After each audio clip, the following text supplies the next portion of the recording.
بسم اللہ الرحمن الرحیم الحمد للہ رب العالمین وبہ نستعین وصلی اللہ وسلم علی سید الانبیاء والمرسلین وعلی آلہ واصحابہ اجمعین ومن تبعہم باحسان الی یوم الدین اما بعد۔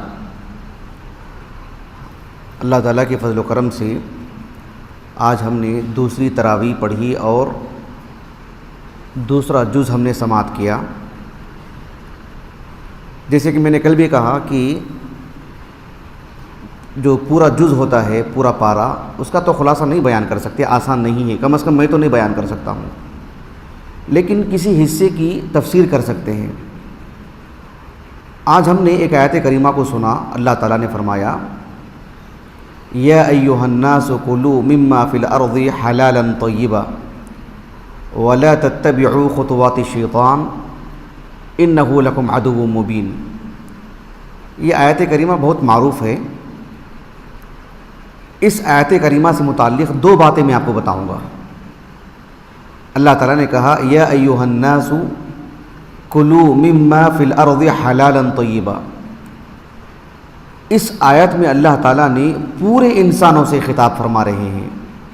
یا ایھا الناس یعنی یا بنی آدم، بنو آدم سے اللہ نے خطاب کیا۔ غور طلب بات ہے جو میں آپ کو بتانے جا رہا ہوں۔ اس آیت کریمہ میں اللہ تعالیٰ نے دنیا کے سبھی انسانوں سے، وہ مومن ہو کہ وہ کافر ہو، سبھوں سے اللہ نے کہا کلوا مما فی الارض حلالا طیبا۔ صرف مسلمانوں سے نہیں، کفار سے بھی اللہ نے کہا، اور کل اللہ تعالیٰ کافروں سے اس کا بھی محاسبہ کریں گے۔ صرف ایمان کیوں نہیں لائے اللہ پر، صرف اس بنیاد پر ہی محاسبہ نہیں ہوگا، بلکہ انہوں نے حلال کمائی سے کھائے نہیں کھائے، طیب کھائے نہیں کھائے، اس کا بھی محاسبہ ہوگا ان کو۔ تو اللہ تعالیٰ نے کہا یا ایھا الناس کلوا مما فی الارض حلالا طیبا۔ مما فی الارض، الارض زمین پر جو بھی چیزیں ہیں، چاہے وہ پھل ہوں، ترکاریاں ہوں، جانور ہوں، سب اللہ نے اس میں ذکر کر دی ہیں، لیکن دو شرطوں کے ساتھ۔ زمین کی ساری چیزیں حلال ہیں، جائز ہیں، لیکن دو شرطیں اللہ نے لگا دی۔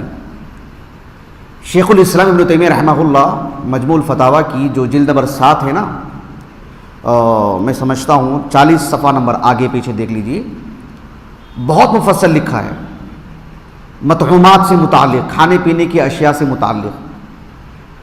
ابن تیمیہ رحمہ اللہ نے کہا کہ فَإِنَّمَا أَذِنَ، اللہ رب العالمین نے اجازت دی ہے للناس، سبھی لوگوں کے لیے، ان یأکلوا مما فی الارض بشرطین۔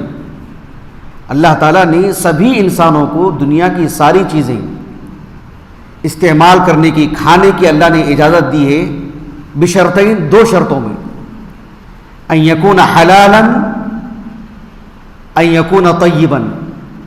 ایک ہے کہ وہ حلال ہو، دوسرا یہ کہ وہ طیب ہو۔ ایک دلچسپ بات میں آپ کو بتاتا ہوں، جو لوگ حافظ ہیں وہ بھی، جو غیر حافظ ہیں وہ بھی مصحف کھول کے دیکھ لیں۔ یہ جو آیت کریمہ ہے نا، اس کا نمبر تو مجھے یاد نہیں ہے تو بتا دیجیے ذرا مجھے کوئی کھول کر کے۔ اللہ تعالیٰ نے کہا یا ایھا الناس کلوا مما فی الارض حلالا طیبا۔ یا ایھا الناس کس سے کہہ رہے ہیں اللہ رب العالمین؟ کس سے خطاب کر رہے ہیں؟ سبھی انسانوں سے نا، مسلمان ہو کافر ہو، سب سے خطاب کر رہے ہیں اللہ تعالیٰ۔ جب ان کو اللہ تعالیٰ نے کھانے کی دعوت دی، جواز بتایا، تو دو شرطوں سے، ایک حلالا ایک طیبا۔ دو آیتوں کے بعد اللہ تعالیٰ نے صرف اہل ایمان سے خطاب کیا، یا ایھا الذین آمنوا کلوا من طیبات ما رزقناکم۔ جب مومنوں سے خطاب کیا تو صرف طیبات کا ذکر ہوا، حلال کا نہیں۔ سمجھ رہے ہیں آپ؟ اس میں کیا لطیف بات ہے، جب پورے لوگوں سے خطاب کیا تو حلال کا بھی، طیب کا بھی۔ جب صرف اہل ایمان سے خطاب کیا یا ایھا الذین آمنوا کلوا من طیبات ما رزقناکم، حلال کی بات نہیں، صرف طیب کی بات ہے۔ اس میں کیا لطیف بات ہے، وہ اب ابن تیمیہ رحمہ اللہ ہی سے پڑھیں، میرے موضوع میں فی الحال گنجائش نہیں ہے، صرف میں نے اشارہ کیا ہے۔ اللہ تعالیٰ نے کہا کہ حلالا طیبا، شیخ ابن عثیمین کہتے ہیں رحمہ اللہ، ان کی جو تفسیر ہے نا اس میں حلالا کا معنی کیا ہے؟ ان یکون حلالا فی کسبہ، یعنی حلال کمائی سے وہ کسی چیز کو حاصل کرے اور اس کی کمائی حلال ہو، جو چیزیں وہ کھا رہا ہے پی رہا ہے وہ چوری کر کے نہ ہو، ڈاکہ ڈال کر کے نہ ہو، یا رشوت خوری کا نتیجہ نہ ہو، بلکہ حلال کمائی ہو۔ طیباً، جو چیز وہ کھا رہا ہے وہ اس کی جسم کے لیے بدن کے لیے مفید ہو، ضرر نہ ہو، نقصان نہ ہو۔ ایک آدمی بہت محنت کر کے کماتا ہے، بہت محنت کرتا ہے، سچ بولتا ہے تجارت میں، لیکن جیسے کہ بیڑی سگریٹ بیچ رہا ہے، تمباکو بیچ رہا ہے، شراب بیچ رہا ہے، یا وہ کھا رہا ہے، وہ کمائی تو حلال کی ہے لیکن کھا رہا ہے کیا ہے وہ چیزیں جو اس کے جسم کو نقصان پہنچا رہی ہیں۔ اللہ نے دو باتیں بیان فرمائی کہ حلالاً، جیسے کہ اللہ تعالیٰ نے کہا سورۃ البقرہ کے اواخر میں وَأَحَلَّ اللَّهُ الْبَيْعَ وَحَرَّمَ الرِّبَا، کمائی حلال کی ہو، اور طیباً، جو چیز وہ کھا رہا ہے، وہ جو پیسے تھے وہ تو حلال کے تھے لیکن جو کھا رہا ہے وہ تو اس کے بدن کے لیے مفید نہیں ہے نا۔ اللہ تعالیٰ نے کہا سورۃ الانعام کے اواخر میں قُلْ لَا أَجِدُ فِي مَا أُوحِيَ إِلَيَّ مُحَرَّمًا عَلَى طَاعِمٍ يَطْعَمُهُ إِلَّا أَن يَكُونَ مَيْتَةً أَوْ دَمًا مَّسْفُوحًا أَوْ لَحْمَ خِنزِيرٍ، اللہ نے خنزیر کے گوشت کو، مردار کو اللہ نے حرام قرار دیا ہے۔ وجہ کیا بتائی اللہ نے؟ وجہ کیا بتائی اللہ تعالیٰ نے؟ کوئی آگے کی آیت پڑھ سکتے ہیں، آگے کا خطاب فَإِنَّهُ رِجْسٌ، رجس کہا اللہ تعالیٰ نے اس کو، وہ اللہ سبحانہ و تعالیٰ نے اسے گندگی قرار دیا، وہ فی نفسی ہی بھی گندگی ہے، انسان کے بدن میں جب جائے گی تو وہ گندگی ہی لے کے جائے گی، تو حلال بھی ہو طیب بھی ہو۔ یہ تو ایک بات ہوئی۔ دوسری بات جو مجھے آپ کو بتانی ہے، بہت اہم بات، قابل غور بات، جسے کہتے ہیں نا قرآن میں تدبر سے کام لینا، تفکر کرنا، اس پیرائے میں بتا رہا ہوں میں آپ کو۔ سورۃ البقرہ آپ کے سامنے ہے۔ آج تراویح میں جو ہم نے آیتیں سنی ہیں، آج دیکھو آپ کتنے احکام مسائل بتائے گئے۔ یا ایھا الذین آمنوا کتب علیکم القصاص فی القتلى، یا ایھا الذین آمنوا کتب علیکم الصیام واتموا الحج والعمرۃ للہ، پھر اس کے بعد جو ہے انفاق کے مسائل، حرمت والے مہینوں کے مسائل، شراب کی حرمت کا مسئلہ، اسی طرح سے گھریلو جو مسائل ہوتے ہیں، نکاح کے، طلاق کے، خلا کے، پھر متعدد مسائل آج ہم نے پڑھے سنے ہم نے تراویح میں۔ میں جو بات بتانے جا رہا ہوں آپ کو وہ یہ کہ سورۃ البقرہ جو ہم نے کل سنا ہے نا، ہم نے پہلا جو جز، اس میں تقریباً عقیدے کے مسائل بیان کیے گئے ہیں، عقیدہ درست کرایا گیا ہے، ادیان اور فرق کے بارے میں بتایا گیا ہے، اور آج جو ہم نے سنا ہے نا اس میں احکام اور مسائل۔ یہ بات میں آپ کو کیوں بتا رہا ہوں؟ میں نے اللہ تعالیٰ کی توفیق سے اس بارے میں غور کر کے آیا میں کہ اللہ رب العالمین نے سورۃ البقرہ کا جو آدھا حصہ ہے عقیدے پر بیان فرمایا، آدھا حصہ ہے احکام اور مسائل پر، عبادتوں سے متعلق، روزوں کے احکام، حج کے مسائل اور دیگر مسائل بتانے سے پہلے اللہ نے بالکل درمیان میں کہا کہ یا ایھا الذین آمنوا کلوا من طیبات ما رزقناکم۔ حالانکہ یہ آیت کریمہ پہلے بھی تو ہو سکتی تھی نا، یا ایھا الذین آمنوا کلوا من طیبات، اکل حلال اور طیب کھانے کی جو بات ہے وہ سورہ کے آغاز میں بھی تو بات ہو سکتی تھی۔ نصف جو سورہ ہے، آدھا سورہ عقائد پر ہے، آدھا سورہ مسائل پر ہے، عبادات پر، مسائل پر۔ عبادات اور مسائل کو بیان کرنے سے پہلے اللہ تعالیٰ نے اس کو بیان کیا، کیوں؟ اس لیے کہ اللہ سبحانہ و تعالیٰ نے اس بات کی شرط لگا دی ہے کہ ہماری کوئی بھی عبادت عقل حلال کی بغیر قبول نہیں ہوگی۔ اس وجہ سے احکام مسائل بیان کرنے سے پہلے اس کو بیان کیا اللہ تعالیٰ نے۔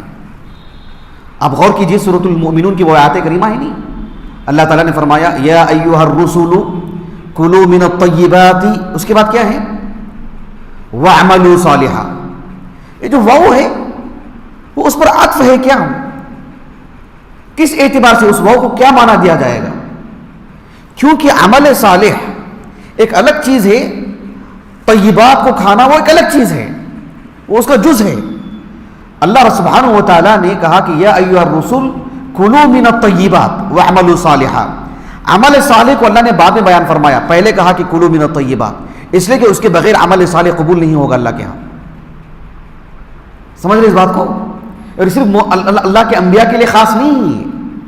صحیح مسلم کی ایک حدیث ہے کتاب الزکوٰۃ کی، ابو ہریرہ کہتے ہیں رضی اللہ عنہ، آپ صلی اللہ علیہ وسلم نے فرمایا وَإِنَّ اللَّهَ أَمَرَ الْمُؤْمِنِينَ بِمَا أَمَرَ بِهِ الْمُرْسَلِينَ، اللہ نے مومنین کو وہی حکم دیا ہے جو مرسلین کو حکم دیا ہے۔ مرسلین کو اللہ نے کیا حکم دیا؟ یا ایھا الرسل کلوا من الطیبات واعملوا صالحا، کہا کہ اللہ نے عام مومنین کو بھی وہی حکم دیا ہے۔ یہ حدیث اسی پر ختم نہیں ہوتی ہے، اس قطعے کو سنا کر اللہ کے رسول نے کہ ان اللہ امر المؤمنین بما امر به المرسلین، پھر یہی آیت کریمہ پڑھی اللہ کے رسول نے سورۃ المؤمنون کی۔ پھر اس کے بعد وہ حدیث کا جو معروف حصہ ہے نا، جو عام طور پر ہم سنتے ہیں، وہ اسی سے جڑا ہوا ہے۔ اللہ کے رسول نے اس آدمی کا ذکر کیا جو دور دراز علاقے سے آتا ہے، یطیل السفر، دور دراز علاقے سے آتا ہے، اشعث اغبر، بدنی اعتبار سے، جسمانی اعتبار سے غبار آلود، معلوم ہو رہا کہ یہ مسافر ہے۔ یمد یدیہ الی السماء، ایک تو مسافر بھی ہے، مسافر کی دعا قبول ہوتی ہے۔ یمد یدیہ الی السماء، اپنے دونوں ہاتھوں کو آسمان کی طرف اٹھا رہا ہے، جو اس کے عز اور تواضع کی دلیل ہے۔ وہ اللہ تعالیٰ کے سامنے کتنے افتقار کا اظہار کر رہا ہے کہ میں کتنا فقیر ہوں میں، اور ہاتھ اٹھا کے دعا کر رہا ہے، قبولیت کی دلیل ہے وہ، اور کہتا ہے کہ یا ربی یا ربی، اللہ کے اسماء حسنہ کا واسطہ دے رہا ہے وہ۔ لیکن اللہ کے رسول نے کیا کہا؟ وَمَطْعَمُهُ حَرَامٌ وَمَشْرَبُهُ حَرَامٌ وَمَلْبَسُهُ حَرَامٌ وَغُذِيَ بِالْحَرَامِ فَأَنَّى يُسْتَجَابُ ذَلِكَ، اس کا کھانا پینا، اس کا لباس، اس کی غذائی حرام کی ہے، دعا کہاں سے قبول ہوگی اس کی؟ کیوں؟ اس لیے کہ اللہ تعالیٰ نے سورۃ البقرہ کا جو آدھا حصہ ہے احکام مسائل بیان کیے، کہہ دیا کہ اس سے پہلے یا ایھا الذین آمنوا کلوا من طیبات، یہ ہو تو پھر دیگر اعمال آپ کے قبول ہوں گے، ورنہ وہ روزہ کوئی معنی نہیں رکھتا۔ کیا فائدہ ایک روزہ رکھنے کا جو حرام کمائی سے سحری کرتا ہو، حرام کمائی سے افطاری کرتا ہو؟ حج کو جاتا ہے، کتنی قربانیاں دینی پڑتی، حرام کی کمائی اس میں ہو، کل کی کل یا جز۔ اللہ نے کہا کہ ان سب سے پہلے کلوا من طیبات، یہ ہو، پھر دیگر اعمال اللہ نے بیان کیے۔ واللہ اعلم، میں نے ایسے غور کر کے آیا اس میں اپنی بات کو ختم کرتا ہوں۔ اللہ سبحانہ و تعالیٰ ہمیں عقل حلال اور طیب کی اللہ تعالیٰ ہمیں سعادت نصیب فرمائے۔ سبحانک اللہم و بحمدک، اشہد ان لا الہ الا انت، استغفرک و اتوب الیک۔